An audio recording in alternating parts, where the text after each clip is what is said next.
This podcast was created during the 2023 WGA and SAG-AFTRA strikes. Fortunately for us, the WGA seems to have reached a tentative agreement with AMTPT. However, SAG-AFTRA has not yet. So please continue to support the Entertainment Community Fund. You'll find the link in the show notes.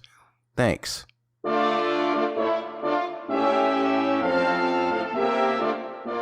Morghese, the Queen of Andor, has issued the following proclamation. This podcast shall be discussing the most recent episode of Wheel of Time. If you have not seen that episode and do not wish to be spoiled, go witness the Dragon Reborn in the latest episode and then return. So it is written, so shall it be done.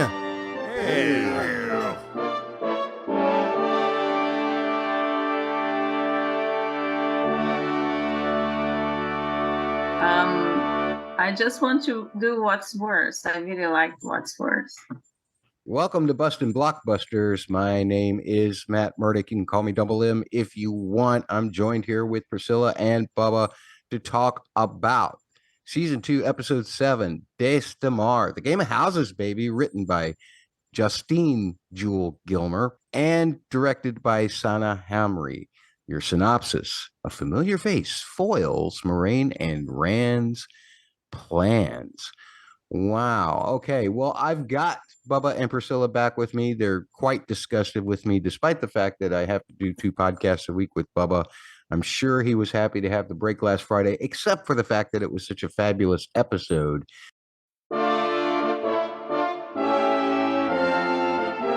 All hail! The court of Morghese, Queen of Andor, is now in session. The Queen will now hear proclamations of ratings for this episode of Wheel of Time. Well, let's go, because we're talking about episode 6. Yes, wonderful, and also episode 7. I'm going to only give this, and I'm really talking about episode 7, 6 double B's out of 10.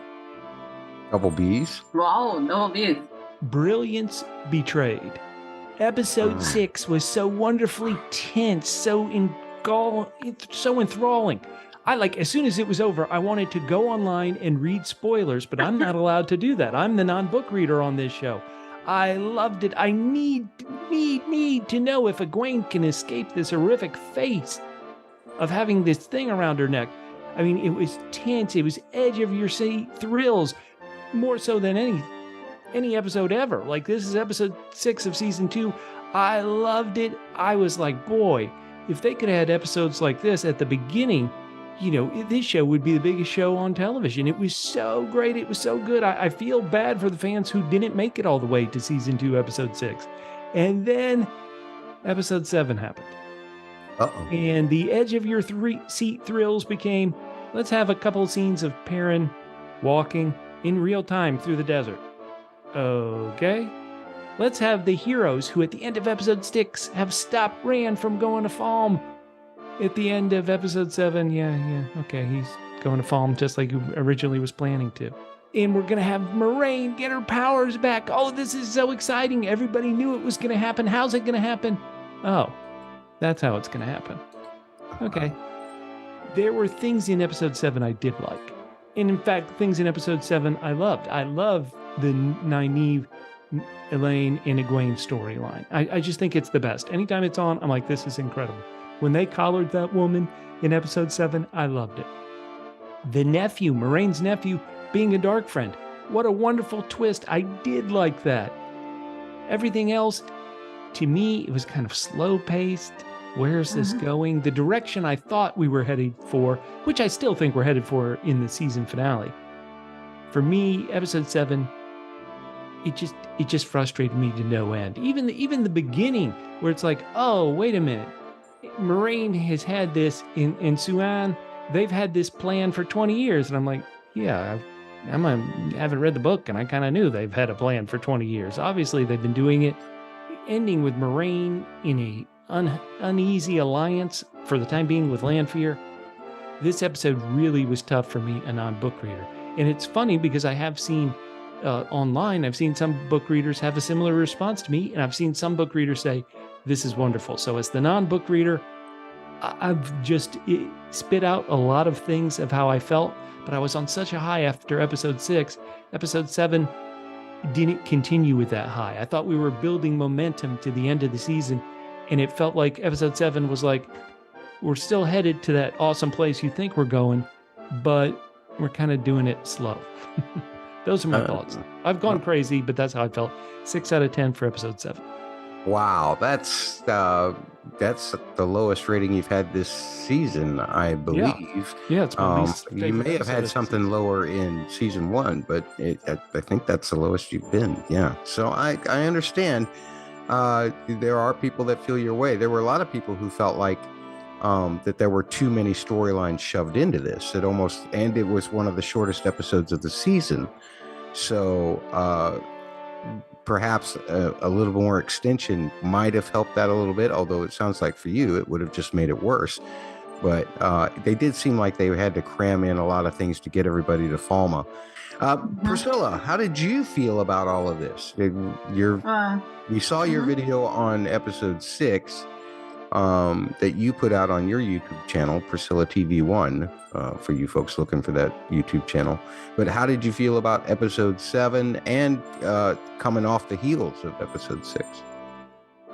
Well, I have already figured out that we would have like at least one episode where we had to play catch up with like all the storylines, because the last 3 episodes we were leaving some storylines out, or we were just like not really focused on other storylines, and we had to put everybody in place to go to Falme, because Falme is the big showdown.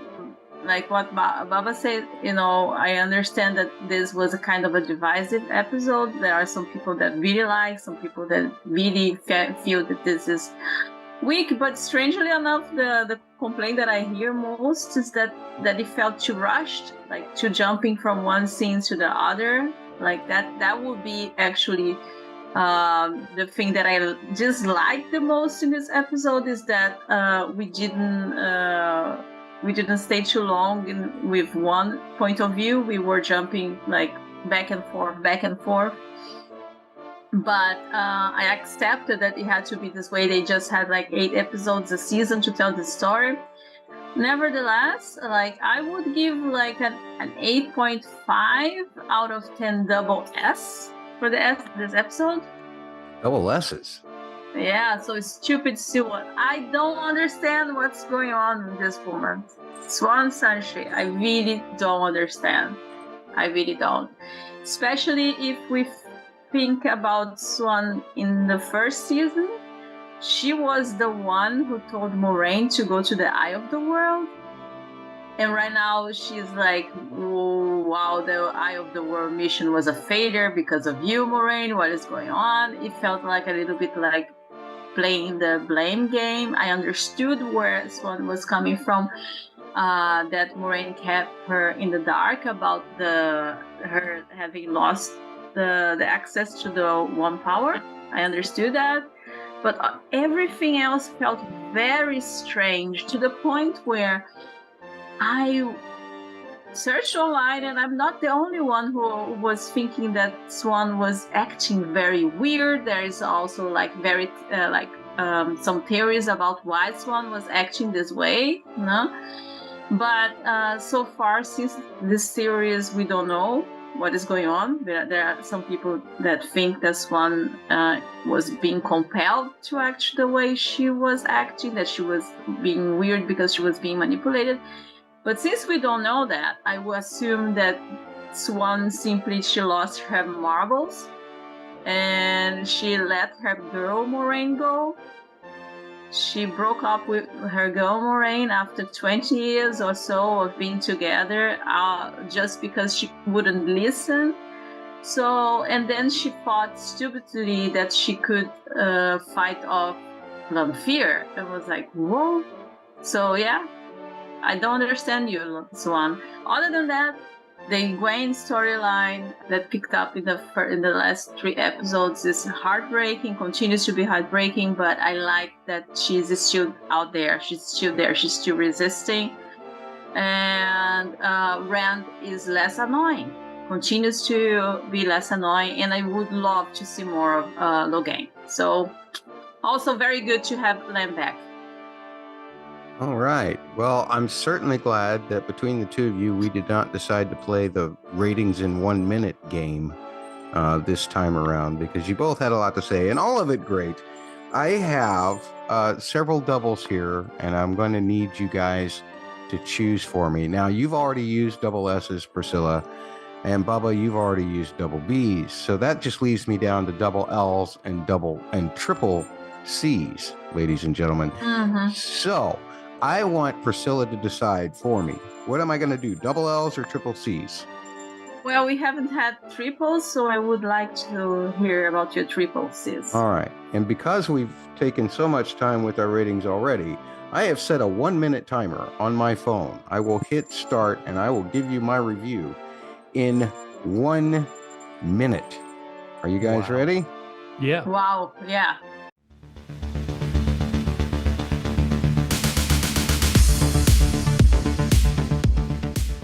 Here we go in 3, 2, 1.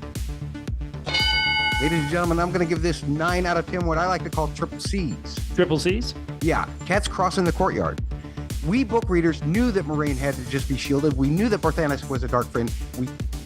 It just took them so long to get to it. I mean, that's what took the point off for me. And no men? That also helped take the point off for me. But oh my, did we expect the heartbreak we would get when it appears like this is the absolute end of the Swan and Moiraine partnership? Fishwife no more? No! Lots of fun and heartbreak in this episode. Lan finally has something to do, not that investigation stuff, but he did have to say courtyard, or cat crosses the courtyard, because we needed that. Thank you, Rafe. Also, Elaine was great. Nynaeve was great. Egwene was fantastic. Bane and Chiad are here. Toa is explained. Hopper is a good boy for getting upset with Bane and Chiad for beating up Avienda. Bane is horny. That's wonderful. Annavir and Barthanes was both awesome and heartbreaking. I mean, what else could you possibly ask for? Oh yeah, some mint. Just mint.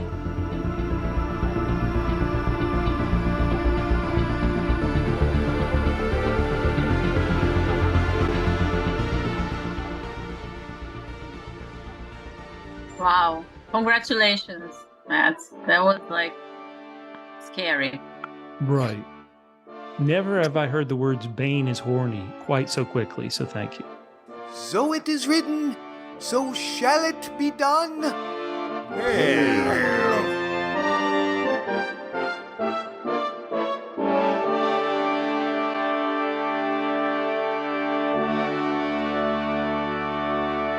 Folks, we want to know what you think about all of this. Please, you can send all your thoughts to us on social medias. I'm at Blockbuster. You can also send things to Bubba. Please don't send book spoilers to Bubba, because he is trying to keep from reading the books. Maybe we'll read the books together sometime, Bubba. At the word double the letters PHQ. That's all the socials, including Facebook, facebook.com/the word double the letters PHQ. You can send emails to mattsaudioblog@gmail.com, mattsaudioblog@gmail.com. You can also send emails to hello@doublepmedia.com. That's the word double, the letter P, the word media.com. And you can leave comments on the Double P Media YouTube channel, same spelling, youtube.com/the word double, the letter P, the word media. You can always comment on Priscilla's videos as well. They're wonderful. Priscilla TV1 is where you find her on YouTube, youtube.com/@Priscilla TV1. And we're running out of time for the contest. If you want to win a $100 gift certificate from Amazon on me, something that you can just spend it on whatever. You don't have to spend it on Wheel of Time stuff like I do. You can spend it on whatever you want. But the deadline to enter is midnight, wherever you are in the world, October 7th. So midnight in France, that's your time. Midnight in Hawaii, that's your time. October 7th. Melissa Nola, 730, actually, I think it's 7306, has guessed the 4 TV franchises based on the book covers that are in a video, which you will find a link for in the show notes. And I just want to know, is there anybody else who's going to try to enter this? I know Priscilla and Bubba said it was too hard.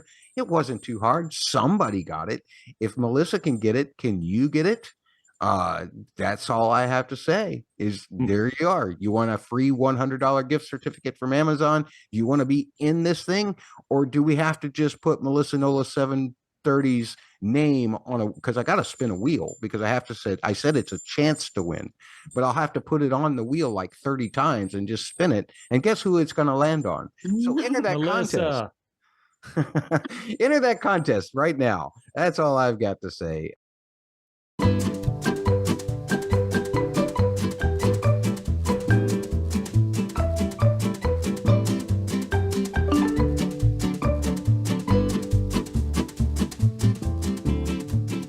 Just like the genie in the bottle, I'll give you 3 wishes, 3 questions. Maybe they're not so fun, but as a book reader, maybe I'll spoil myself on some of these stories. Or I'll prove to myself that I have no idea what's going on. So my first question, you ready? Yep. Okay, so I'm trying to put this together. The war 20 years ago, which in the flashback, Moiraine is so happy about, hey, the war's over. That was a war against the Aiel, which are the people who are now hanging out with Perrin, right? And technically, Rand was born of an Aiel woman, correct? Correct. So I understand that part of it. Has the show explained what was the cause of that war? And I guess, did it end with the woman who gave birth to Rand being killed? That's one question with 2 parts. Has the show explained why there was a war? And was that the very end of it when that woman who gave birth to Rand died? Priscilla, I guess I'll try and tackle this just a little bit. And that is the fact that there's a lot of little pieces strung throughout the course of the 2 seasons, but you really have to put them together, and you almost have to be a book reader to be able to do so. So I think that your questions are perfectly valid here, Bubba. Yes, Rand is an Aiel, of course.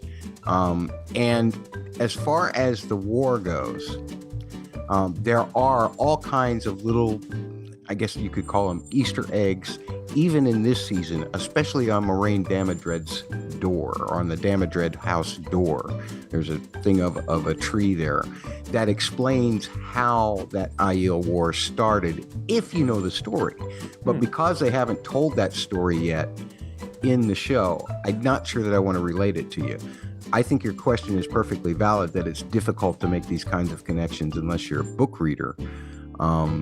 And I don't know that the show has really done it. How do you feel about this, Priscilla? I think we can already tell, Bubba, that this war was caused by Moraine's uncle, because it was stated in the show. Okay. Moraine's uncle was the king. Mm-hmm. So when she talks to her sister Lanfear, her sister alludes to the fact that their uncle was responsible for basically destroying the name Damodred. Before that, they were the ruling family. And so her uncle, he did something stupid that involved the Aiel, and the Aiel declared war. So that's what happened. What I will say, though, that with the 20 years thing, then the whole thing about Moiraine being so much older than Lanfear gets a little bit confusing. Either the training that Moiraine went through the White Tower took a really long time, which is possible. It wouldn't be canonically correct. Or Lanfear has terrible genes because she looks terrible. Why not both? And as far as the war ending because of the birth of the baby, no, the war was already starting to end. Okay. It's just that this thing that happened on Dragonmount with Tam encountering her and everything was near the very tail end of it. And the way that the story is told, and a lot of stuff is taken from what we call Book Zero.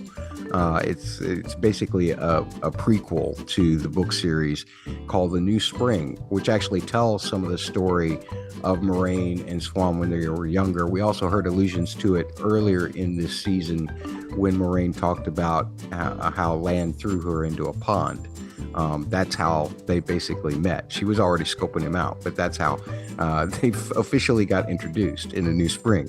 And she told that story this season. So they're doing a lot of pointing towards that particular book. And what happened in that particular book was the fact that the Aiel were there for a while, and then they just pulled away, and they went back into their threefold land. Is the way that it's kind of explained in the books. So was there a definitive moment that ended the war? Well, that's what I would say it was, is that the Aiel said, okay, nothing's happening here. Let's move. Let's go back home. So. Okay. Ready for Bubba's question number 2. Shoot. So Barthanes. Bart. He's a dark friend. He is completely evil. If you're his mother, what do you do now?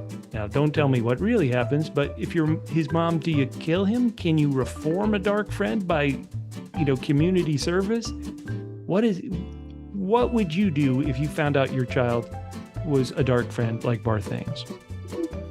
This is for real. Like, I should tell you what would I do if I found out that my two heavenly kids are like dark friends? Yeah, let's hear it. What would you do? Or what would I do if I were like Lanfear? I think what she did was perfect. She locked. Yeah, she just like, you are a problem now. I cannot deal with you. So I would just call the guards on you. I think it was perfect.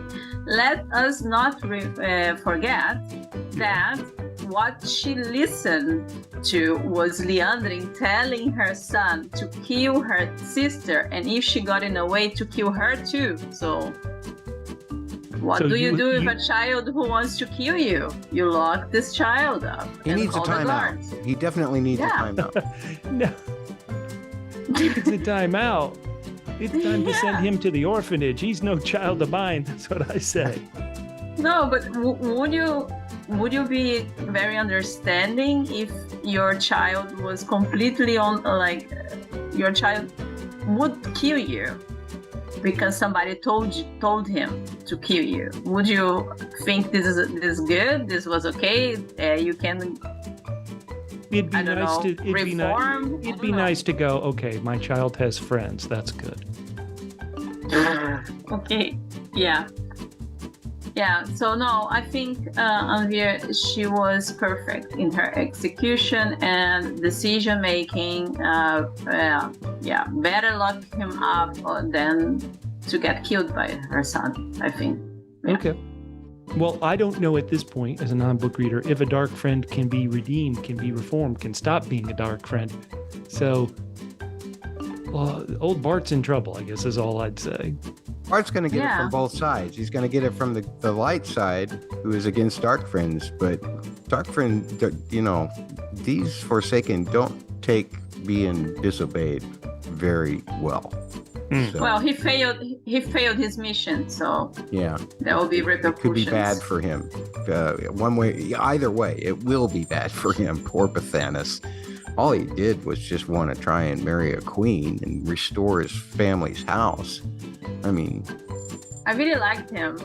I have to say, I think the actor was really cool doing it, like being like mild-mannered guy that you didn't know where he was at, and then when Liandrin shows up, he suddenly grows like a hair on his chest. It's like, go away, my dad. No.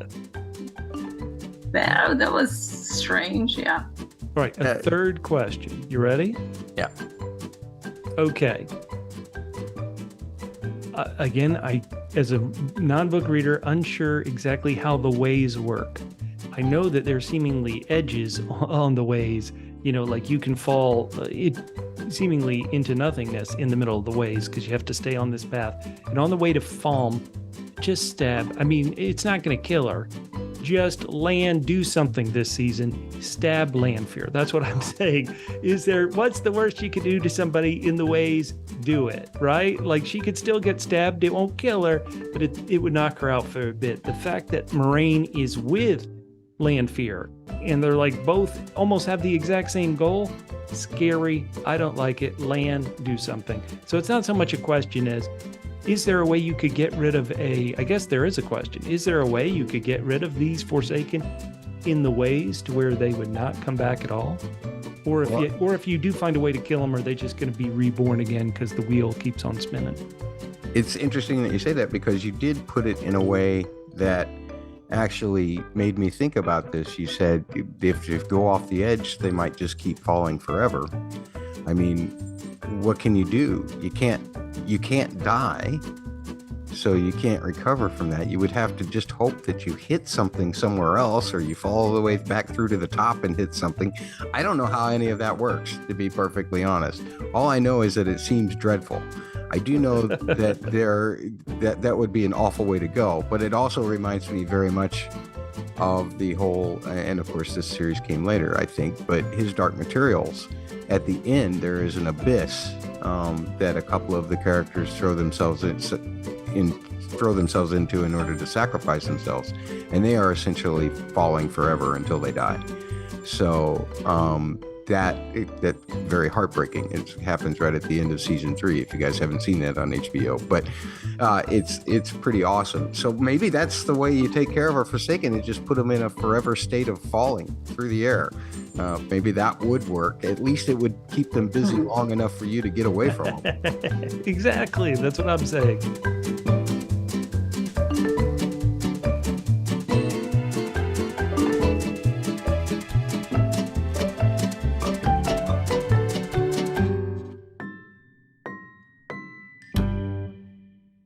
Let's get to the tiny wheel of topics.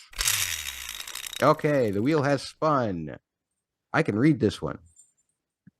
Bubba, you were talking about Lanfear being Lanfearsome enough to want to throw her down the ways. So let's start there. What were your thoughts about Lanfear? I'll just say this real quick. I loved how casual she was, just flicking fire here and there as she was walking through the foregate, just like, oh, this is so boring. Oh, man, the things I do for people that I've loved for 3,000 years. What did you think of Lanfear? Well, let me go deep on Lanfear real quick, and I'll try to set a timer for a minute as well so everybody else can talk. I love this character, love this portrayal. She should always dress in that outfit that she wears in the Dreamscape with those boots. I mean, why wear anything else? Ridiculous.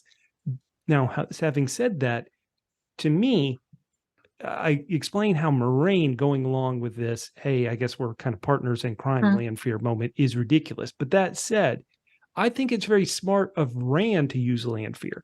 Like, actually, in episode 6, I was really thinking to myself when I was watching that episode, I was like, Rand, why not just tell Lanfear, betray Ishmael right now, kill him, destroy him, let's put him back locked up again.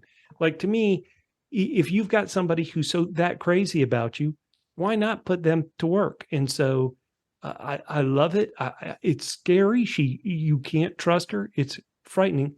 But we know Ishmael knows that she's going to betray him. Rand, make her betray him. Let's get one of these Forsaken off the board by another Forsaken. That's what I would have done. I don't like Moiraine and the team going with her, but again, if I had been Rand, how can I use this evil person, this evil force, this evil entity for my goals? So that's what I thought.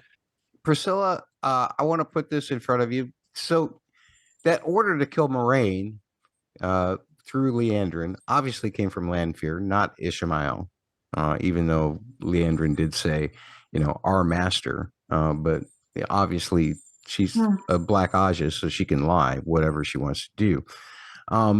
But that means that if Lanfear was already reneging on this deal that she had made with Rand about killing Moiraine, although maybe you can look at it in the fact that maybe Rand broke the deal, and so she was just doing what she wanted to do there.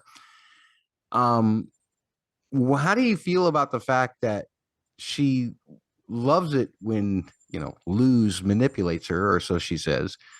So she found that very intriguing. But she's doing just as many terrible things, and now she's going to walk through the ways with Moiraine. That can't possibly be good for us, right? So let's go back a little bit. I think what you saw with Lanfear on the Fargate, let's remember who Lanfear was. And she was there at the Fargate living in a slum just to get rent, right? So I read that scene as Lanfear triumphant return, as she doing finally what she wanted to do in the Fargate since the beginning, which completely destroyed because she was there just because of rent. And she didn't like being poor. She didn't like being an innkeeper. It was just because of Rand Lewis Theory. So that's why she was being so casual about it. She was like, just like, oh, thank God I can do this. No. Second thing is when Lanfear goes to talk to Liandrin, I think it was more or less implied because Liandrin said to Nynaeve that she was the one keeping her son alive because it was a weakness of her. She wanted her son alive, but she kind of understood that that was not life, what she was giving to her son and what dear old Ishamael was offering her. So what I understand is like Lanfear is playing tricks. So she is doing to Liandrin what Liandrin actually wanted all along, was to give her son some peace and quiet, not seeing him suffering anymore. But she couldn't do it because she's her mother, she's his mother. And in return, Liandrin would do what Lanfear cannot do, which is to kill Moiraine. So kind of like they are. That was my reading. I don't know if it's so that a was her reading or a loophole. theory. You're saying, right? Yeah. Okay. Yes. Okay. Yeah, that's what I. Like her going to the ways with Moiraine. I was surprised this happened, but thinking back again, I was not at all surprised that there might be some level of like respect. Because when Lanfear realized that Moiraine was capable of not only killing her, like trying to kill her, but killing also the horse, and being able to see that Lanfear would go running after them. And then Lanfear says, oh, she's very ruthless. There was like some sort of like, well, yeah, this woman, she's doing exactly what I would do. There is like some level of like, she could respect Moiraine. So, and when she talks to Ishamael about Moiraine, you can also see, okay, maybe she thinks that Ishamael made a mistake by letting Moiraine live. And then when they finally get together and Moiraine crosses the portal with her, I could see like a tentative alliance because like Lanfear wants Rand, but actually she doesn't want Rand. She wants Lewis. So it makes sense. I think Lanfear respects Moiraine. Okay. Anybody else have any other thoughts on Lanfear? She's amazing. We love her. I don't want to say anything negative about her because I know what she'll do to me. She'll treat me like the Fargate. You don't want her in your dreams, buddy. You don't want her in her dreams. Just imagine her showing up in that outfit and not even being anywhere close to knowing some kind of safe word. So let's spin the wheel. Priscilla, where did the wheel land? This time my glasses went foggy on me. The wheel land on land. He's the man, and Rand, he can stand very, very still. Okay. He can stand very, very still as he crosses the courtyard. He can keep all his back straight and everything else. So that cat can cross the courtyard just fine. What do you want to talk about here? Me? I thought Bubba would be the one talking about. I should not be the first person to talk about land unless you want another rant. So you start us off, Priscilla. Land haters. Land finally returned. It was. I mean, just 2 episodes into the final, and he made his return. So I wish his storyline would have picked it up a little bit. A long time ago, let's say. But we kept getting the scenes about Lan just hanging around and peeing, like in the farm, like with Alana's family. Anyway, I think it was a good development that not only Lan was able to return into the fold with Moiraine, but he was the one responsible for giving back the ability to channel to Moiraine. And he kind of, I hope that he kind of started like with this whole of mentor to Rand in this episode. I hope that's like, this is not just a one-off, but that Lan will mentor Rand throughout the series. And Rand, as I said, Rand is less annoying. He is more adult. He's behaving very well, I have to say. I think like when he went to talk to Salons, yeah, he lost his head for a moment there, but it's understandable, right, Matt? Or you disagree? You would hate Rand anyway. I mean, I'm cool with all of it. It doesn't matter to me.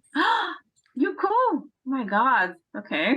Rand is, the fact that Rand is actually listening to Moiraine, the fact that he stands between Lanfear and Moiraine shocked the heck out of me, because he's usually a coward. But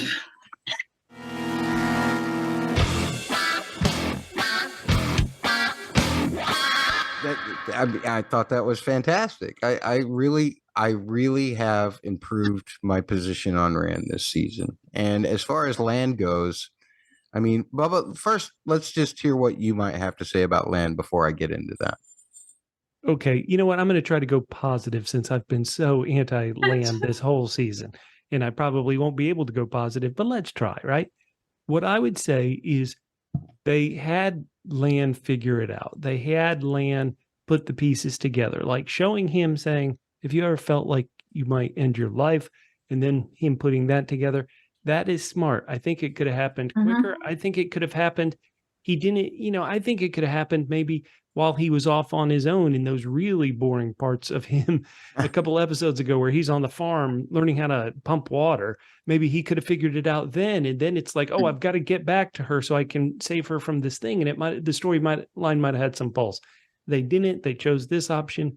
And so I'm glad it's over. And I'm glad that they showed him being intelligent, figuring it out. Yeah. That's excellent. Well, here's what I'm going to say. There's some really essential book reader fan favorite stuff that happens in that conversation between Lan and Rand at the beginning. There are things that I just absolutely loved about that. But when it comes to Lan playing, Detective Columbo and figuring all of this out, as I age myself right out of the demographic that's watching these YouTube videos, I think that there's just a lot to nitpick. Matt, did you say nitpick? Hey, we got a game. Let's go. It's called Let's Nitpick. Here comes Coach Trollick. Let's go.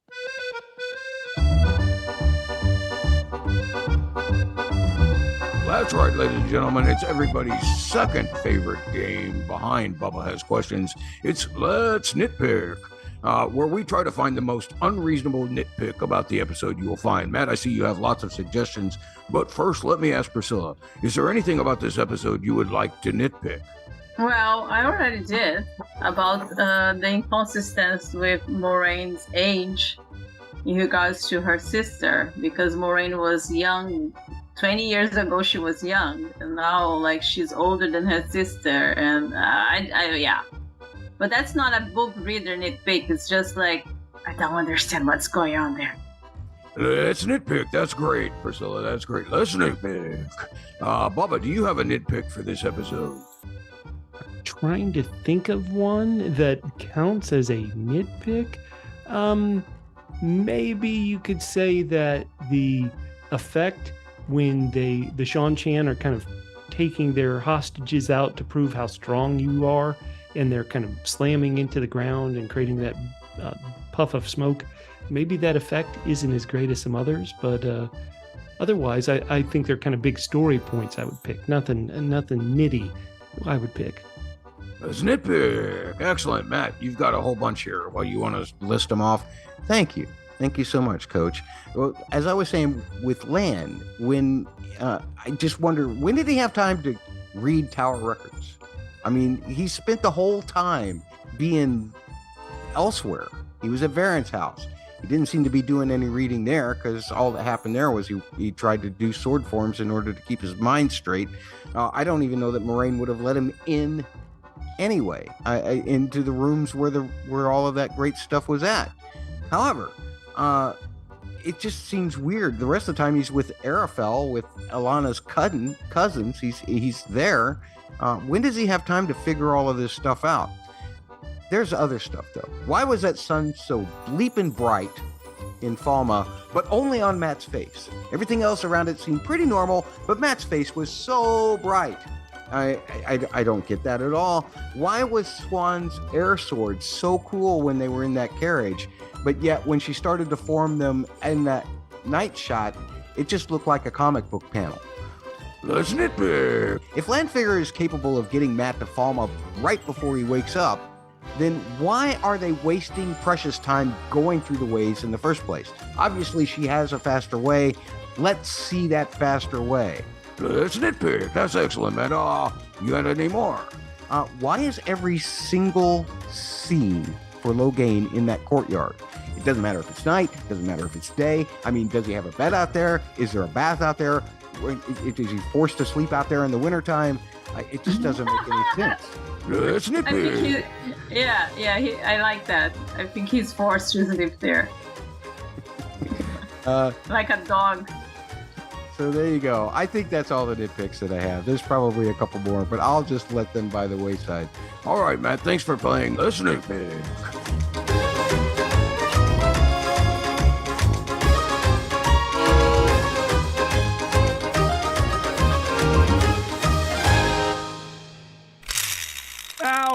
Ow, I just stubbed my toe.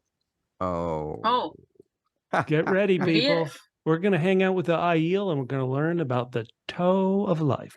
And because I'm starting it off, I'll go ahead and say we are learning about more about the Aiel and these customs they have, and how if you're responsible for, not protecting and one of your own, you kind of face the music for it. You get the punishment you deserve. But I just don't, and I'm glad that we have more, because if we're going to Falme, we're going to need more fighters, and these Aiel are great fighters. Good work picking those people up, Perrin. But outside of that, I almost wonder, I think it was only 2 scenes, but I think they could have done it in 1. And I also think that I understand why the one Aiel is with Perrin. He did free her, but now suddenly the other 2 are coming along for the ride too. If that was explained in the show somehow, I missed it. I like that character. I like the idea of, okay, our heroes need as many warriors as they can, and these Aiel look like great warriors. But at the same time, I'm like, let's get there, and instead of fighting each other, let's fight the people I really hate, the Shan Chan and the Forsaken. So good stuff. Maybe if I'm a book reader, I missed some things. What did you guys think? Well, one of the things that I love that was brought up myself, and this is from the books, but this kind of situation is kind of actually the way you originally meet Aviendha in the books, in the 3rd book. So I loved that, even though they had used another Aiel storyline to introduce her to Perrin. At least they paid tribute to what happens in book 3 here. The other thing, I love the hand talk. That's the Maidens of the Spear doing the hand talk is essential to how they can be so secretive. They're kind of like your special ops kind of people in their way. The Maidens of the Spear are. They can really get a lot done with that hand talk. And it will take a while for you to pick it up, but you kind of get some of the motions already. And I think as it goes, we'll get some more explanation. I think there was only one time that one of those gestures was mentioned or was listed in like subtitles, or somebody kind of translated it for us. So hopefully they'll get into more of that. I want the audience to be as much into that stuff as I am. I love Bane and Chiad in the books. I absolutely love them in the books. Their role is fantastic. And this is a great way to introduce them as well. And man, I got emotional about that whole dispensing of toe, to be perfectly honest. I mean, I don't I don't approve of that practice, but at the same time, it's something that does help you to understand what a hard life everybody in that culture has. And yet it's something that they are willing to subject themselves to, as opposed to, which is a great contrast to the Shanshan, which just take what they want and force it upon people. That this is about, for these Aiel, this is about honor. And that version of Avienda's theme, which I'll talk about in the music section, just really got me as well. I'm sorry, Priscilla, I didn't mean to leave you out of this conversation completely. Please tell us what you thought of a Ji'e'toh life. No, it's something that I feel actually that I keep repeating myself when I talk about them, because the way the series is introducing Avienda, and through Avienda the Aiel, I think it's very clever. But as you said, and also I mentioned before, that the initial way was a storyline that it was not Avienda's, and now they are going through another one, and then we have the introduction of two more Aiels, and they not only talk about the way of life, but we are also seeing how they live now. And I think this is like the most interesting part of this particular plot in this episode, because we already saw with Avienda explaining some things to Perrin when they were talking, and why that she would follow him because of this code of honor they had. And now we saw exactly how is in effect. I also love how they reintroduced that concept of how foreign water is to the Aiel. You know, my water is yours and everything. And then they see that bay and they are just aghast by how much water that is. It's there's a passage in book 3 as well, where the Aiel are amazed just by the size of a river.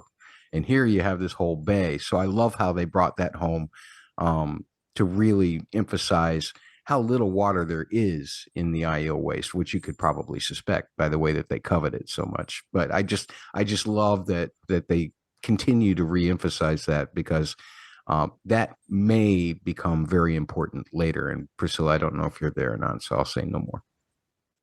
She reads spoilers. Bubba does not. Yeah. So I'll say no more. Anything else on the Aiel? Let me ask why Bubba doesn't read spoilers. It's a decision he made, or you are the enforcer here, Matt? Let's be honest. I'm not twisting anybody's arm. Matt Bubba. is You not better the give the right enforcer. answer.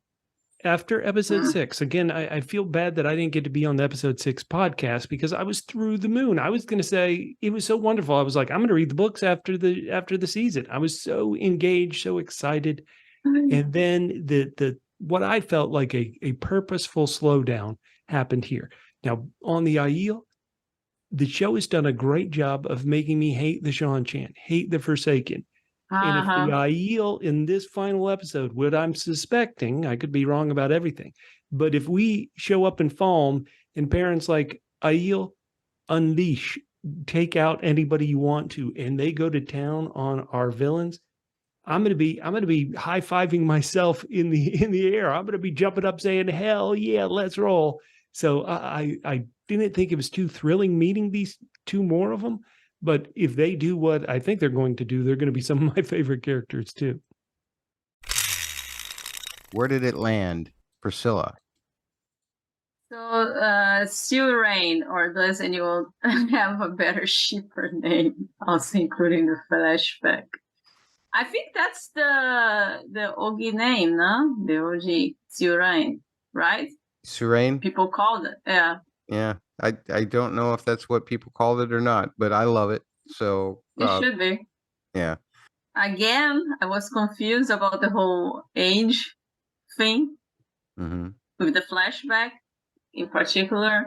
I'm really glad that they are going to through this route of having them having like a meaningful relationship. Actually, I am very glad they did that to any number of other relationships that in the books felt a little bit not explained very well, but in the series they are more fleshed out. Like I know exactly how Nynaeve and Lan got together because it was shown in the series. As opposed to in the books, it's something that happens kind of like Off page. Yeah. exactly, because Rand is a teenager and he cannot see anybody else but himself anyway. And You sure you don't want to do a Rand hater segment? Because you sound like you do. No, I like the Rand now in the series. I'm just talking about the Rand in the books that he never noticed anything. It's Well, he's 14. very strange. How's he going to notice anything? When I was 14, I was gossiping so hard. I was noticing a lot of things. But anyway. You're smarter than Rand. I mean, that's another diss on Rand. Yeah, I'm sorry, Rand. Yeah, can we get back to the topic of hand before Rand is taking a lot of fire here? Sorry. Yeah, I'm sorry. Yeah, so as I was saying, I really like this series. Took that like to flesh out relationships and to show relationships being meaningful, other than okay, they're just there for sexual relief and so on. So it was nice to see them together, making plans, even though I knew exactly that those plans would be basically never happen because of a prophecy.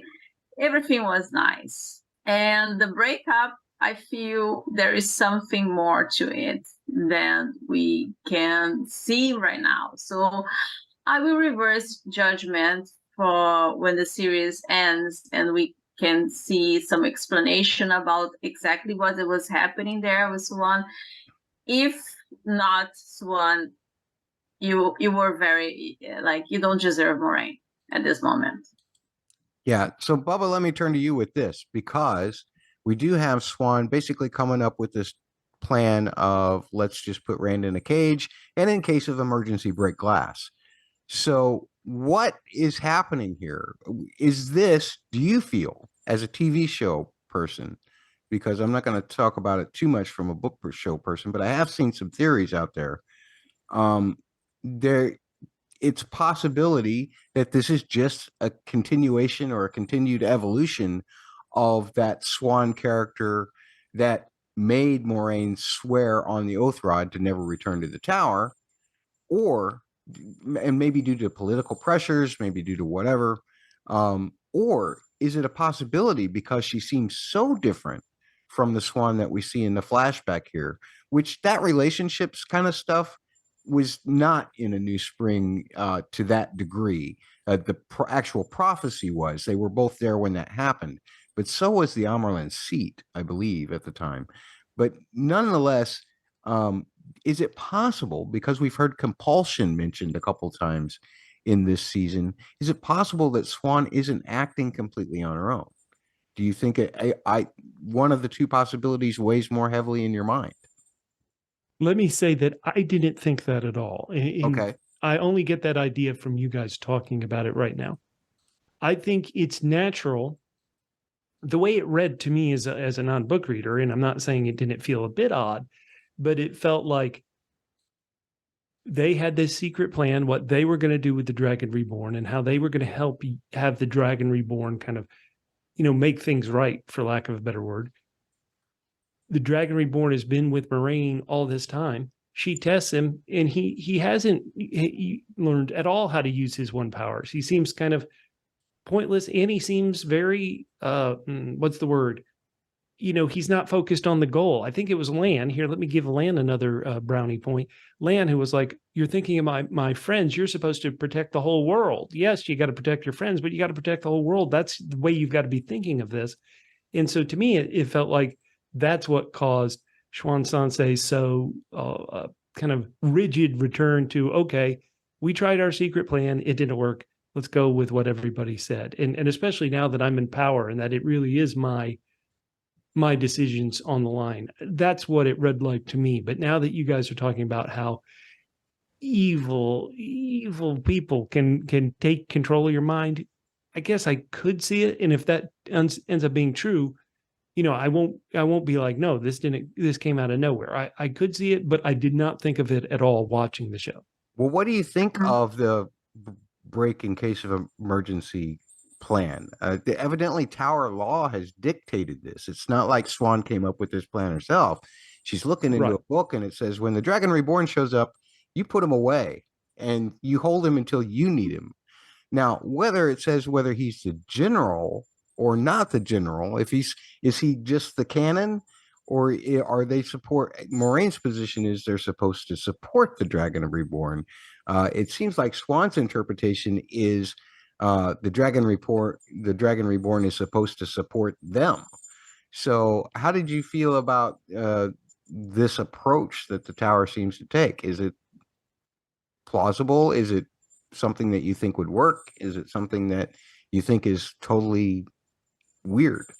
If you're talking about the Tower's plan, I think it's quite logical. This is a battle that's been going on forever, right? Like it's a constantly happening battle. That's why they keep referring to this end game as the last battle. Like we've been doing this forever. This is the way that generally works. I think it makes sense to lock him up and almost have him be a tool for your side. Okay. And it's like Moraine, we tried your way, it didn't work. He's incompetent with the one power now, and so once again, to me, it did work within the context of what the show was presenting. Now, I wasn't especially happy that this was the complication we were getting when I thought I thought we were going to build to, hey, let's take out these terrible people, the villains we hate, and instead we had this internal fight, kind of over nothing. So. But at least that's the way it read to me, if that makes any sense. Priscilla, you've already mentioned that you don't think that this is it for Swan and Moraine. I assumed that those flashbacks at the end were from Moraine's perspective, and she was being very sad about what was happening. Now, that doesn't mean that Swan's not doing something there. But let's just talk about the state of Swan herself. Is she hurt? Is her back broke? What's going on there? I mean, Lanfear calls her broken, but that probably just means politically more so than anything else. Is this the last we're going to see Swan this season, I guess? Well, there's like a lot of questions there. That's just going back in the prophecy like that we had for the show specifically. Guitar says that they should not tell anybody, right? So it was just something, and she gives this mission to them, specifically to Swan and Moraine. What I find confusing is like, and I have to mention the books here, is that in the books it's made pretty clear that a woman cannot teach a man how to channel, how to control it. And that's was another thing that later I found very strange in Swan's discussion with Moraine, because she's basically saying, hey, you didn't train Rand. It's like, dude, she cannot train Rand. And you know that. So what are you implying here? She was trying to get Logain to train him, which it didn't work out so well. And no. She was doing the right thing. You're right. Swan is in the wrong here, I believe. Yeah. That's what I'm saying. And so I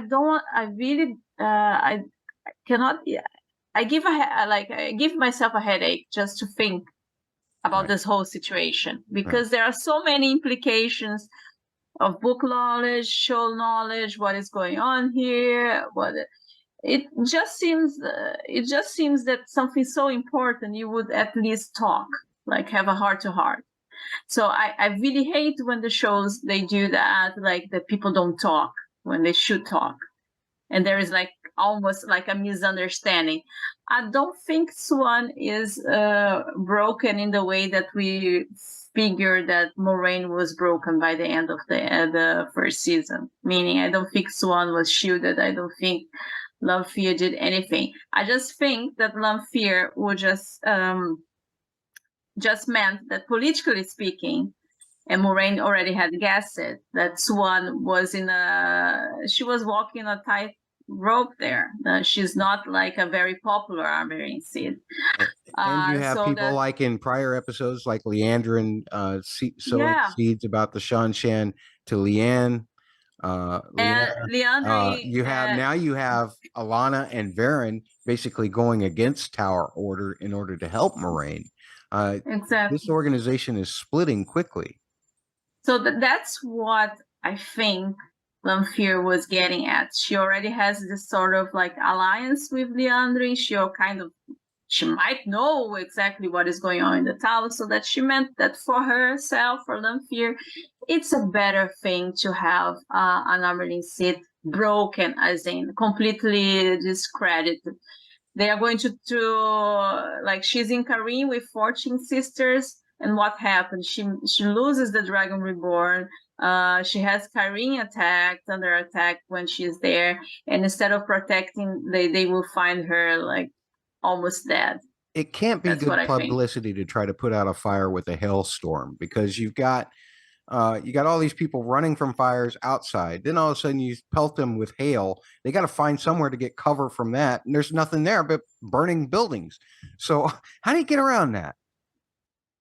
It's tough. The local Karn weatherman is like, "Don't tell me. I said it was going to be high 50s and dry. I don't know what's happening." As somebody who doesn't know anything about where this story is going, a bit like it was obvious Moraine was going to get her powers back. I think it's obvious that these two are going to reconcile, and Xuan Sansei is going to have her powers. And I think it's typical in a story that our groups might split apart for a bit. And so in this case, the White Tower might have faction splitting, but when we need them, I think everybody's going to come back together and fight the real villains in the last battle. I think this will take a while, Bubba. Oh yeah, you guys say this is a 14-book series. It could certainly take a while, but when push comes to shove, I am on Team Aes Sedai. They're going to do the right thing. All of them, except the bad guys, except the Black. Okay. Yeah. Excellent. Spin the wheel. Well, I think it landed in the section which we've already talked about a bit, but I can't say it because I can't pronounce these episode titles. It's the Game of Houses, I'm pretty sure. It's this Moraine's sister knows how to play better than anybody. Yes. Dae'mar plays Dae'mar better than you, as they used to say on ESPN. I love this stuff. I'm just going to say real quickly, I think it was unlike some of the other types of fake outs that they have done in regards to various plot points or what have you, especially in season 1. I feel like that this was really nicely done. It was a nice twist for non-book readers and book readers alike, because I think, Priscilla, you and I discussed about how they were really making some compelling, at least circumstantial evidence as to why Dae'mar might be involved in this stuff. Yeah. It broke my heart, all of this type of stuff that they were doing in order to see what she went through this episode. She's lost everything. She's lost her son. This is going to ruin the house's name yet again if word gets out that Barthanas is a dark friend. I mean, this kind of stuff is just as detrimental. She'll be starting right back from square one, from where she'd been trying to build up ever since her uncle did the bad thing. But doesn't she even know that has to happen? What she says to her son is, the one thing I know about my sister is she knows you got to do what's right, even if it's the most painful, costly thing. And that makes you like her, is that absolutely, she's gonna, the house is ruined, big deal. This is what needs to happen. I'm on her side. Let's roll. Was it odd for you guys as book readers to see Leandrin making a house call? As somebody who doesn't know what's going on and hasn't read the books, that did seem a bit like, Aes Sedai will just come into your house and say, "Hey, what's up? Let's have a talk." It seemed odd in that scenario. No, I can answer the other way around. I think like in the show lore, it makes completely sense, and it's already like something that, okay, Liandry is here, I know what's going on. Because the minute now you see Liandry after the episode where she delivers Nynaeve and the others to the Sunshine, you know exactly what it's going to be. And from this point on, like, Liandry is bad news. We already knew that since season 1, but at season 2 we already established why she is bad news. So, but for the book perspective, I was discussing with Matt about it. I was like, maybe they're adding Anvir to this whole dark friend social thing. Now, because Batan is a dark friend in the books. Because even if you were going to be a book faithful, Bubba, there was so much, you know, I'm sure as an unbook reader, you thought, well, you probably didn't think too much about Berthanis being a dark friend. You may have suspected it because you're smart and you. No, I didn't. I even said a couple of podcasts ago, I was like, this guy's on a different show. Yeah. And so that's why it was an effective. Oh, wow. Okay. But even for our book readers, we're like, okay, Liandrin's here. So one of them is a dark friend. But which one is it going to be? Because we were guessing just as much as you, even though we had book source material to tell us it was Barthanas, we still didn't exactly know because they had spun it so much in a way that it could go either way, or it could have been both, as Priscilla said. So I loved how well that was done. I loved how well. Other than that, Matt, let's not forget, and that's why we were discussing so hard, and people also, because in the first season they did something very similar with Dana. Remember? Yeah. Dana in the books, she's with the Glee Man. Remember? Mm-hmm. Tom Maryland. They were together. And she's not a dark friend in the books. She's actually murdered by the bad guys, right? And in the first season, what they did, they put like an innkeeper with the same name. So we are supposed, oh my God, she's Tom Maryland's girlfriend. But then they made her a dark friend. So I was like, okay, they are doing this. They are putting like someone with the same name here, but like with a different loyalty. So I was like, okay, maybe Barthanis is not a dark friend. Maybe it's Anvir is a dark friend. Or maybe they both are. For some reason, it doesn't feel like Liandrin's going to be taken down in this season finale that's going to happen next week. But I want it so bad. I want it so bad. I want it. Is it Varen? I want all my brown Aja to totally crush her. And I would not mind at all if she gets totally got and killed. This actress has done a wonderful job making me hate her. I guess I understand why she went to the shadow, but to hell with it. Kill her. I love it, and I want to see it. I don't think it's going to happen next week, but I would love it. Well, it seems like everything next week's going to happen to Falme, and that's the last subject on the wheel here. Falme Shmalme. No, it was great. So this was some of the best stuff in the episode for me as well. Well, all of it was great for me. But there's plenty that happened here just in short little micro doses that made it kind of difficult to digest, I think, perhaps for some people. And my big question that I'm going to talk about, I suppose, is Matt, because what has he gotten himself into? And I kind of want to ask you this, Bubba. Actually, Priscilla, I'll ask you this. Do we think that when Matt takes the tea, that he's seeing actual representations of past lives, or is this Ishmael getting in there and messing with things a little bit in order to convince Matt to perhaps stay more on his side as everybody else comes to Falme? What do you think's going on there? Is Ishmael actually using the truth for this manipulation, or is he fudging it just a little bit? And I think when Ishmael and Lanfear are talking, like there are two things happening. Lanfear tells him that he's getting better in the dream world. So, and he discusses his plan, which is basically turning each and every friend of Rand either to the dark side or kill them or whatever, make them suffer, so that Rand would eventually break and join them on his free will. So what I think is happening here specifically, I think we saw that Lanfear brought Matt there, Falme, so he is in Falme, but in the same way that our Ishmael talked to Min through her dreams, it was implied, at least it was through her dreams, Right. that he's doing something to Matt. I don't know about the tea. I don't know if the tea was something real and then everything got out of his head there, or I don't know if the tea was just something that Ishmael used, some like pedagogic device for Ishmael to use to get inside his head. But it doesn't seem that all this, that it was all not being manipulated like the images. It didn't feel like it was everything Matt there. That's what I'm trying to say. Maybe Ishmael like showed him glimpses of his past lives, but I don't think it was exactly like that.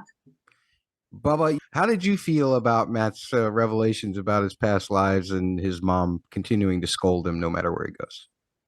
I took it as it was real. I took it like, okay, in his past lives, he's been a bad dude.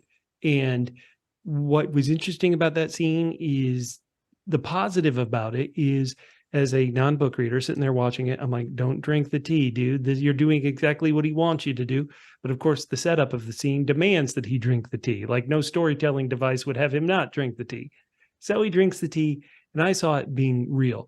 That said, Matt, who book readers have told me for 2 years is great, and I see little glimpses of, oh, this could be great. I wasn't a fan of going to this storyline at all in the show because I want to get to the other storyline in Falme, which is really my favorite overall. So I guess I thought they were real. I thought, they're giving shading to Liandrin. Maybe here they keep trying to give shading to this Forsaken Ishmael. And he's like, listen, yeah, this is what I'm suffering for. Now I can sleep when you see this stuff. So I guess that's the way I interpreted it. Okay. Well, what was your favorite part? You know it. This show, why does the Egwene storyline work so well? And admittedly, it's over the course of a season, but I wonder if they could have done this storyline in the 3rd episode or the 4th episode of season 1. Like when you see a character suffering, being abused, falling victim to things that are not just, it affects you. It affects you when you see it.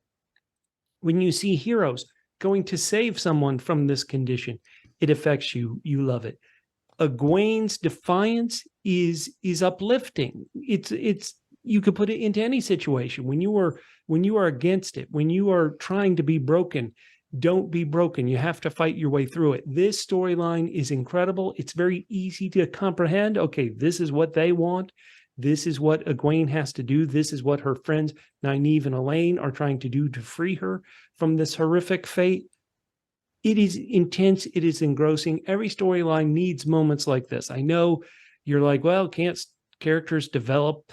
Yes, they can, but they don't need, there are different ways to do it so that it's dramatically compelling. This is compelling television. It's great television. It is a great storyline. It is the thing that makes you sit up and go. Do we want characters to suffer? No, but we want to see characters fight through it. We want to see characters overcome it, and that's what I believe is going to happen.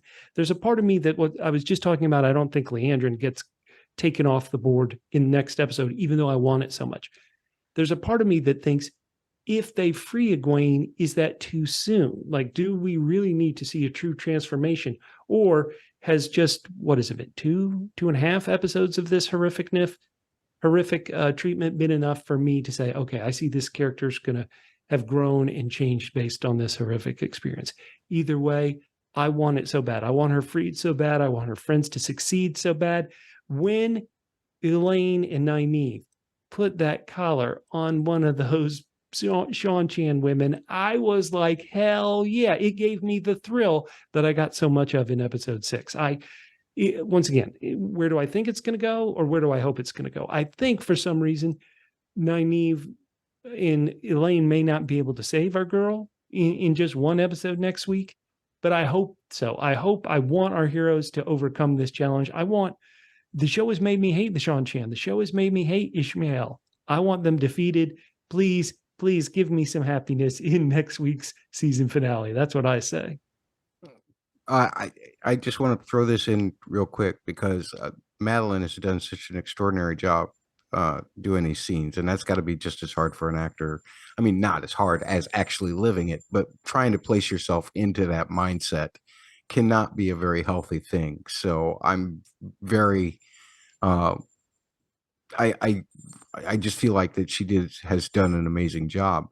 But I also want to point out about Zella Mendez-Jones, who I think they go by they. So I'll just say that. But they have done an amazing job, not in just making me hate Rinna so much, but also in just keeping me glued to what is Rinna going to do next, because that has been just as compelling. And Egwene you see the amount of power.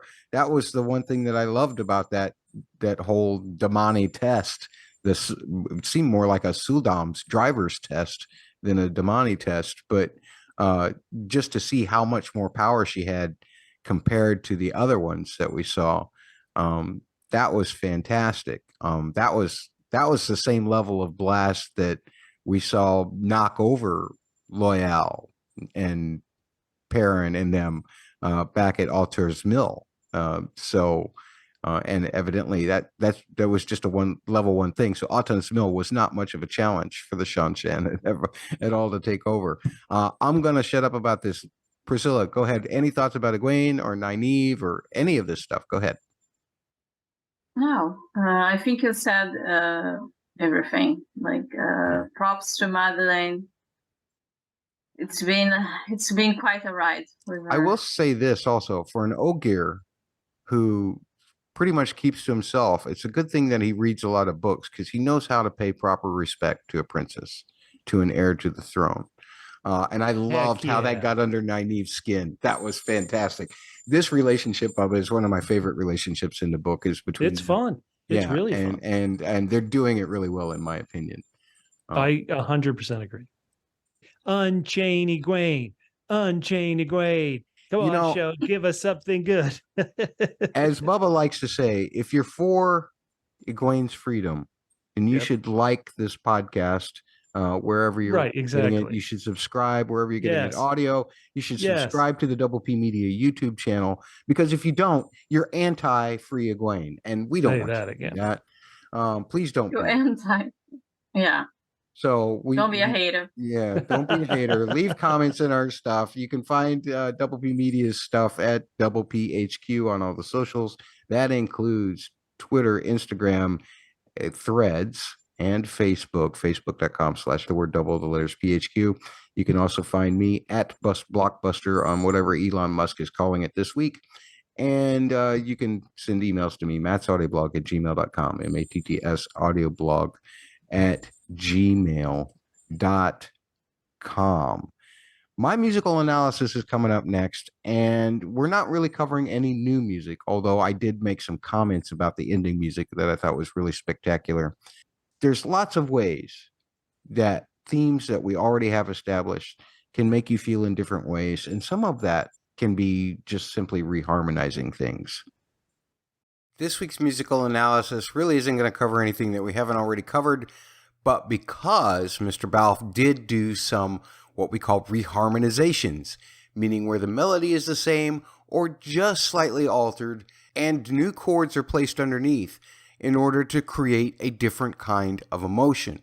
And we got that twice in this episode, once with Egwene's theme, once with Avienda's theme. But before we do that, I just want to comment pretty much on the last 5 minutes of this episode. Balfe really took us through the emotions with these scenes as they happened. everything from the revelation that Rand could untie this knot that Ishmael had placed as a tie-off of the weave, through the standoffs with Swan, the ordering of Moraine to close the Waygate, which included the main theme, also sometimes used as Moraine's theme, has been used, like in the very first episode of this season. And finally, that wonderful, climactic, very emotional scene of what appears to be the ending of the partnership between Moraine and Swan. All of that was simply glorious. But let's get into the meat of what I wanted to talk about today, and that is reharmonization.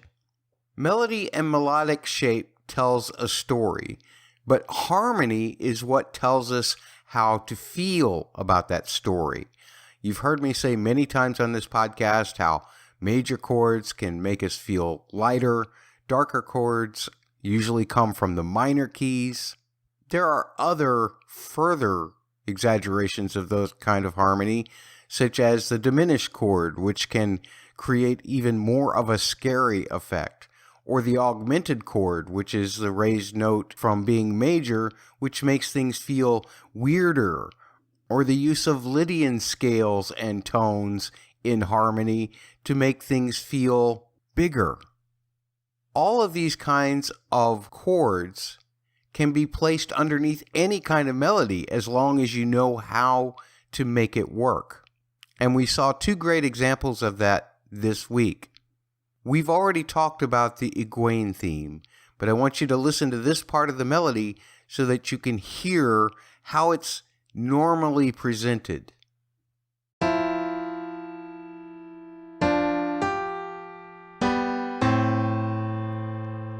However, this week, after Egwene had really displayed her power being shown off, essentially, by Rinna, and after the airweave goes through, we have a moment of silence for everybody to experience the sound of it, even in the city proper, and then we come back in on Egwene, and we hear Egwene's theme, but there's a slight difference in the harmony.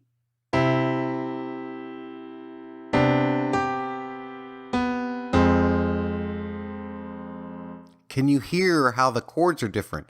And also how the melody right at the end is slightly altered to create a minor 4 chord. What that does is when we have a minor 4 chord in a minor key, it really accentuates the darkness. And Lorne had to slightly alter the melody in order to make that work. He really only lowered what would normally be that note down a half step, but it makes all the difference in the world to let you know that it's darker. Plus, the chords leading up to it are darker as well. There's different chords in there, and that's what creates this feeling where we as an audience are wondering, oh no, is Egwene actually turned? Will she be a destructive power against the rest of her buddies? The music really helps sell that psychologically, and it makes the ending where she basically still has her resilience, and she tells Rinna that she's going to kill her. The fact that Lorne set that up earlier in the episode where we were questioning it makes that payoff even better.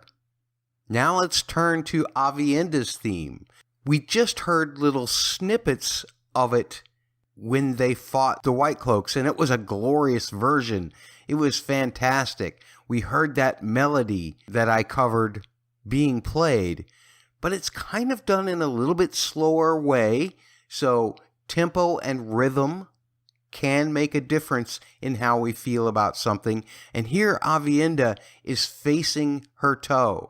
She is facing her obligation. So it doesn't have that peppiness when we saw her kicking White Cloak butt, right? It also has some different chords underneath it.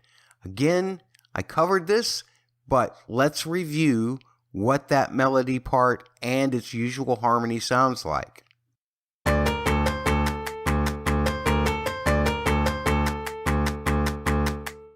But in this version, we got more drawn out chords. The melody's slower.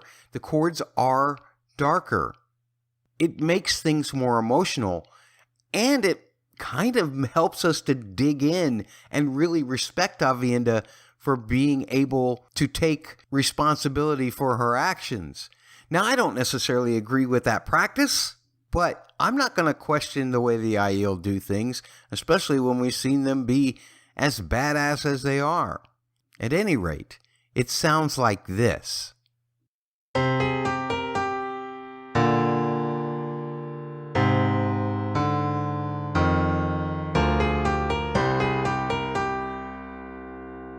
You can definitely hear those differences, right?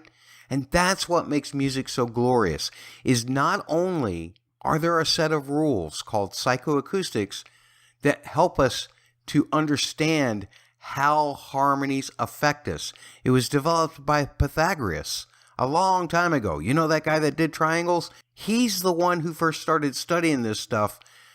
But film composers, especially in the last 70 years, have really taken advantage of this stuff and really helped improve the way that film music affects us. But with reharmonization, there is also multiple paths that can be taken using those psychoacoustics. And that versatility helps us to experience a whole range of emotions. And that's all I've got for this week's musical analysis. Let's get back into talking more about this episode. What's worse?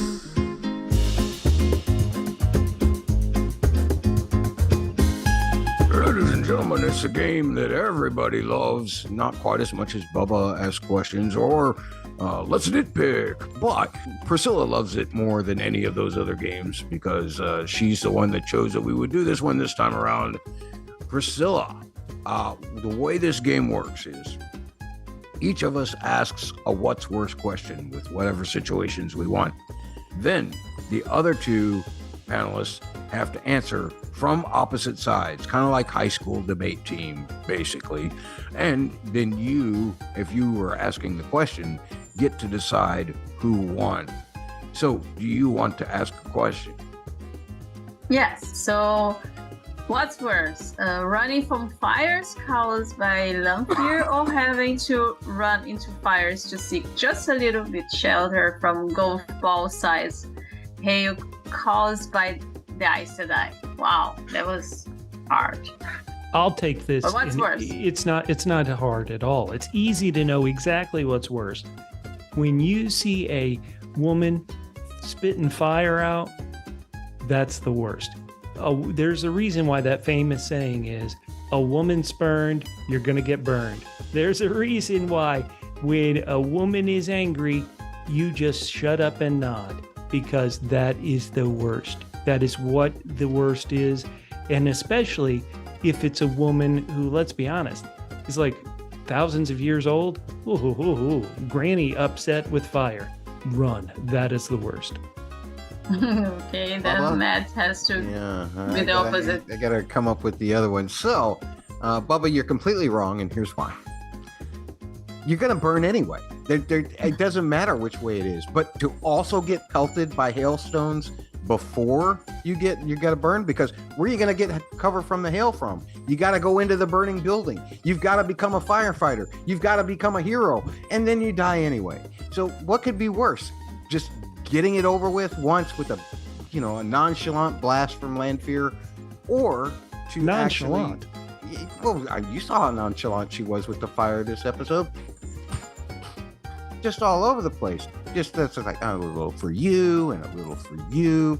But if you're trying to run from that and you're getting pelted by hailstones, I mean, that's a much slower death. Maybe you can just it may be less agonizing, but it's a slower and more painful death to just stand out there in a hailstorm. Those stupid Aes Sedai, they can't even make rain. All they can do is make ice falling down, at least for the first couple minutes of that.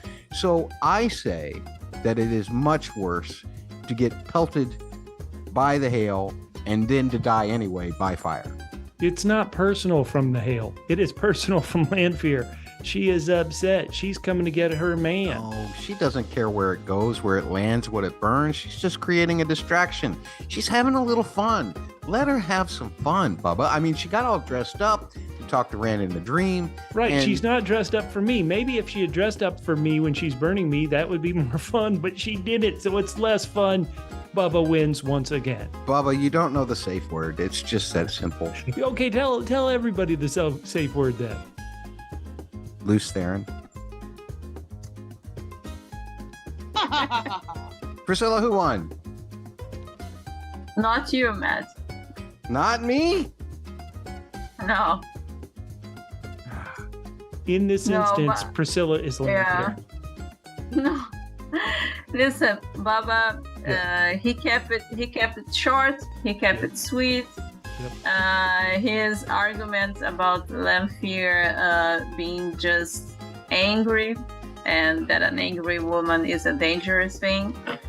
I cannot say I agree with it.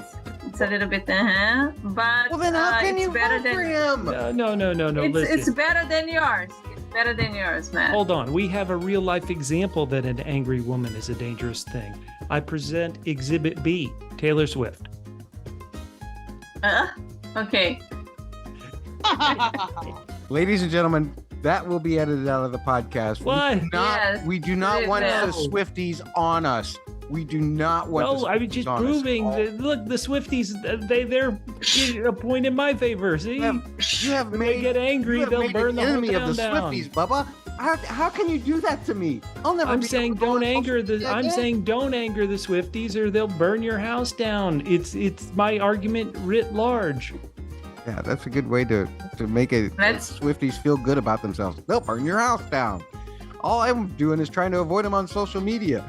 Bubba, you ask the next question. I am not please. avoiding anybody on social media. Swifties, please follow me. They- Swifties, if you want to kill me for what I just said on this podcast, Yeah, I'm not trying to follow avoid me. you, Swifties. Swifties, I respect you. I am totally. What Matt said was wrong, Swifties. Just shake it off and follow me. All right, there you go. See? It's all. Oh my god. Okay. Okay. Here we Bubba, go. you ask the next question I'm asking because the Coach next Trolloc question. had to take a I'm piss. asking the next question. You guys, one time, get serious. Okay. What's worse? You kill people. You're killing people over and over again in every life, like we saw Matt in his delicious tea drink. Or is it worse to have Ishmael stroke your face while you see yourself do it? I know which is worse, but what do you guys Yeah. say? Priscilla, you get to go first this time. What is worse? Thank Just you. killing Thank you, people Mama. over and over, or seeing yourself do that and then having this creepy Ishmael, up in your personal space? What's worse?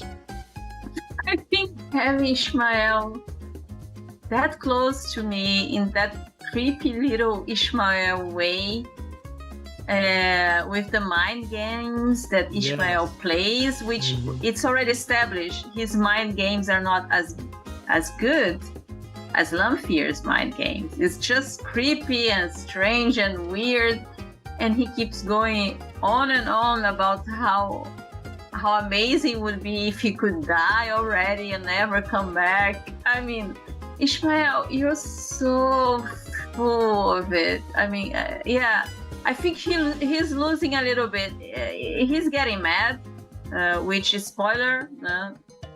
He might. You won't like him when But- he's angry.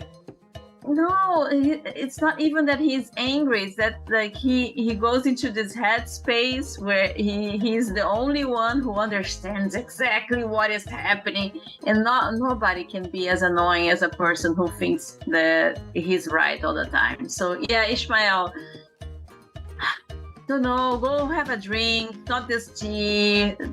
Have some wine, dude. Relax. You are annoying and creepy. Okay. Matt, this is going to be Matt. If you can somehow combat this will be the greatest victory ever. I don't know how, but let's hear it. How is the other side worse? Okay. Let's look at this from the actual perspective, Priscilla, because what Ishmael is doing is he's not creeping Matt out or anything. He's comforting him. At the same time, think of Ishmael. He's been living this experience over and over and over himself, after time after time after time after time. What helps better than to have a therapy pet near that you can pet, that you can help you feel better, that can help you calm down, that can help you get over these things? Therefore, what Matt did for Ishmael, and simultaneously, of course, Matt is having a traumatic experience too, and what Ishmael is doing for Matt is, in fact, much better than just having those experiences by yourself, alone, in a dream, where you have no idea which way is up or anything like that. Ishmael is a loving chosen. He's not forsaken. He's not forsaking anybody. He's there for Matt. Okay, so basically you're not defending your position, just attacking mine. And for that, Matt, you win. That was actually so creepy and disgusting having you describe it that way. That was actually worse than either of the original options. So for coming up with something that creeped me out as much as Ishmael stroking Matt's face, Matt, you're going to win just so I can stop you from talking. Oh my God, creepy. Okay, Matt, you get the last question. Oh, good. This one's for Bubba and Priscilla. Excellent. Priscilla will go first. And I am asking, what's worse for Logain? Lan taking that key away? Or Lan coming and demanding information without bringing a bottle of Gai'don Red in the first place? Pretty straightforward. I think it's already established that Logain just wants to kill himself. How could Logain kill himself with a key? We don't know. So taking the key away from him, the same as his life right now. So there is not much change there. However, one can kill himself drinking wine. So in this sense, preventing Logain from killing himself by drinking a really good bottle of Gai'don Red is the worst thing that Lan could have done against Logain. Bubba, do you have a response to that amazing argument? Right. Well, first I want to show Priscilla some respect by telling her that she did a terrible job arguing that. Now, I'll also say that Coach Trolloc, you messed up, and that the real worst is having Lan invade your storyline, because that means it's going to be 10% more boring. You know, really, you would be like, Lan, you know, stick on the farm, do some farm chores. You know, I got an exciting story here where I'm dealing with Moraine and Rand. But anyway, what is truly worse is the opposite of Priscilla, meaning that, hey, I'm gonna die. I'm gonna be driven mad, and not with any cool, refreshing beverage. So that's worse. 100% worse.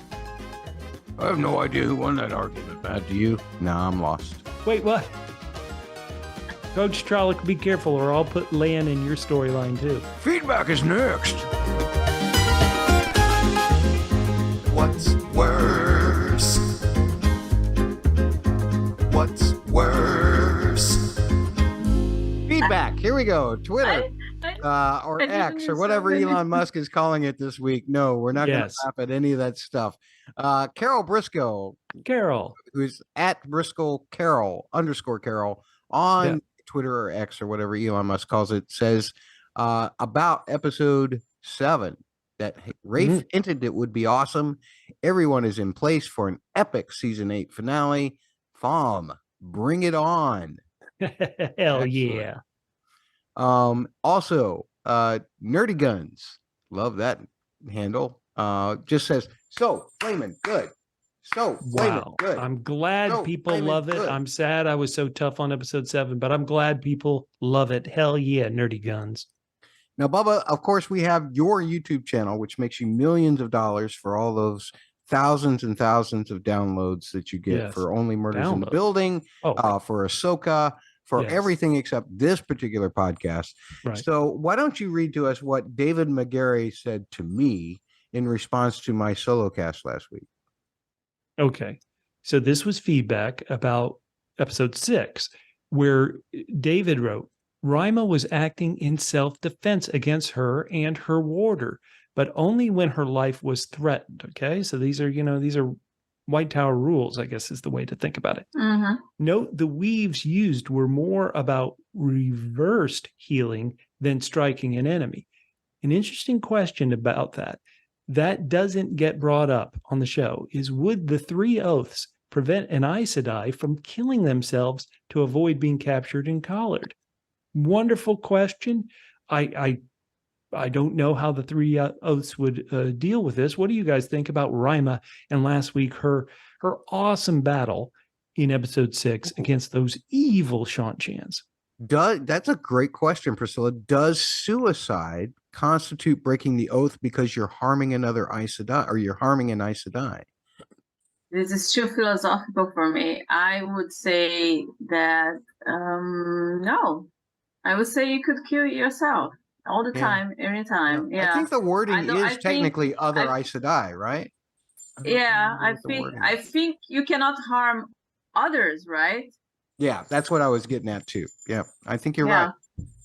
I think you're right.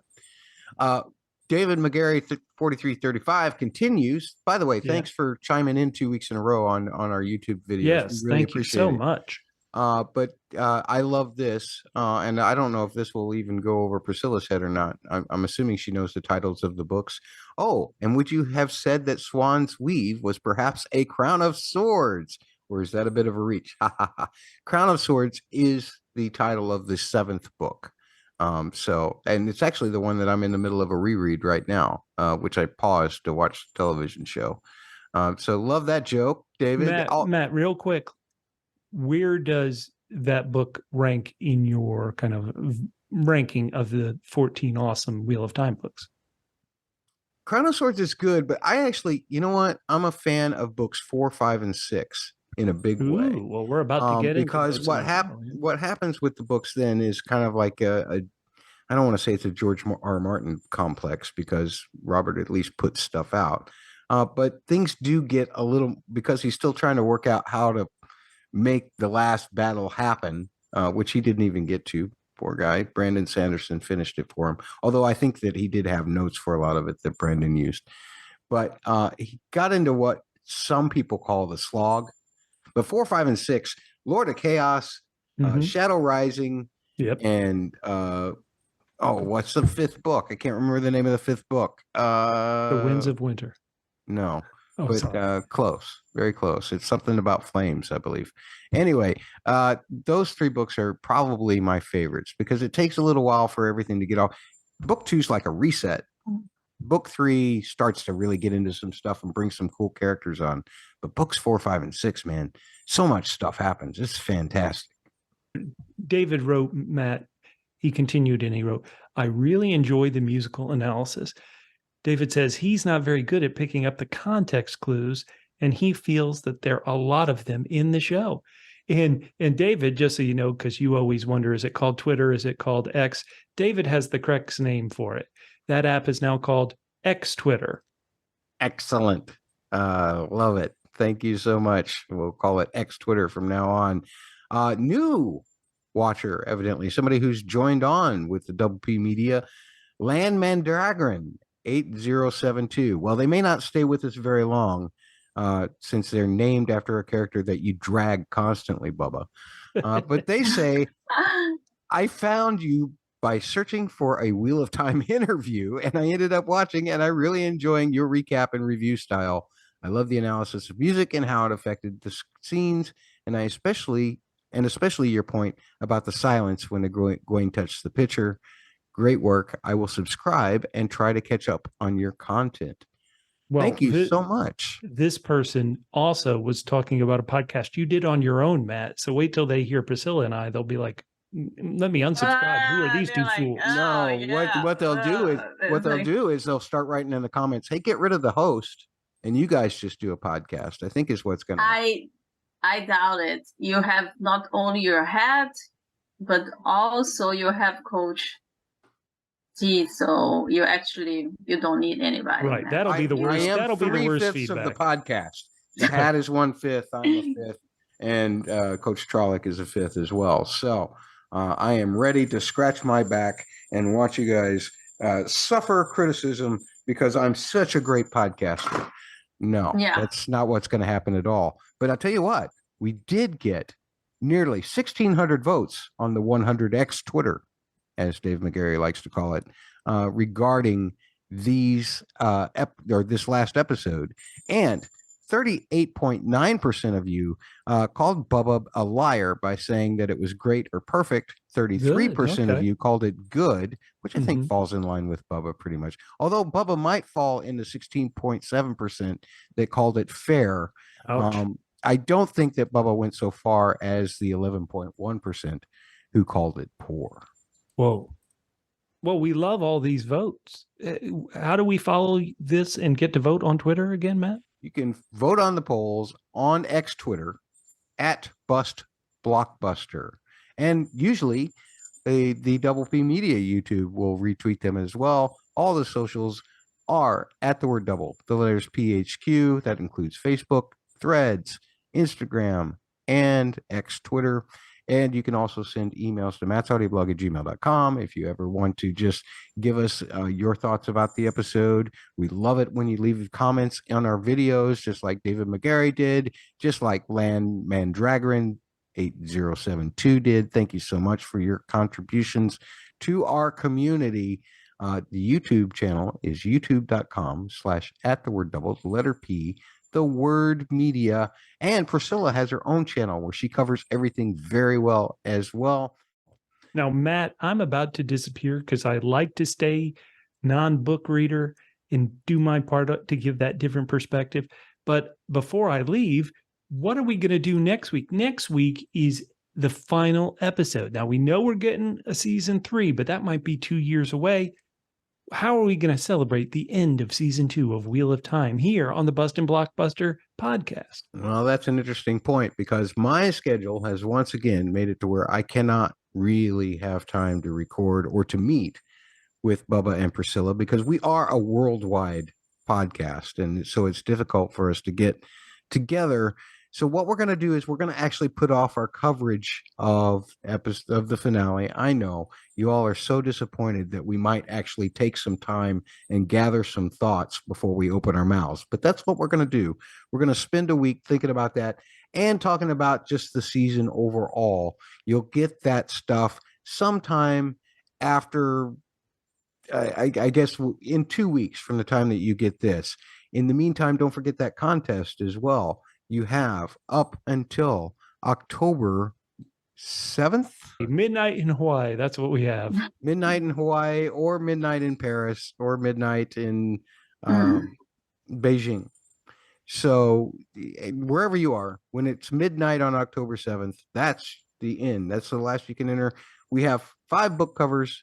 2 of them are the same book cover, just different designs. And they are the basis for 4 TV franchises. The link will be in the show notes. Click on that link, watch the video, identify the 4 TV franchises, put it in the comment there, or contact us in the ways that I mentioned before, and you are entered into a contest that has a chance to win $100 gift certificate from Amazon. Melissa Nola is already there. Are you going to let her be the only one? Are you? Are you? Are you? Are you? Are you? Are you?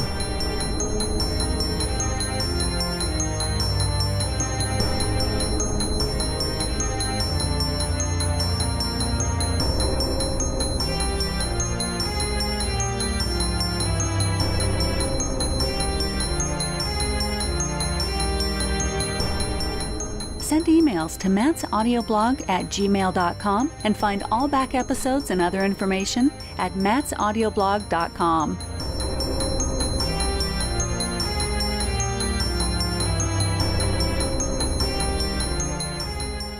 Part of Double P Media, doublepmedia.com.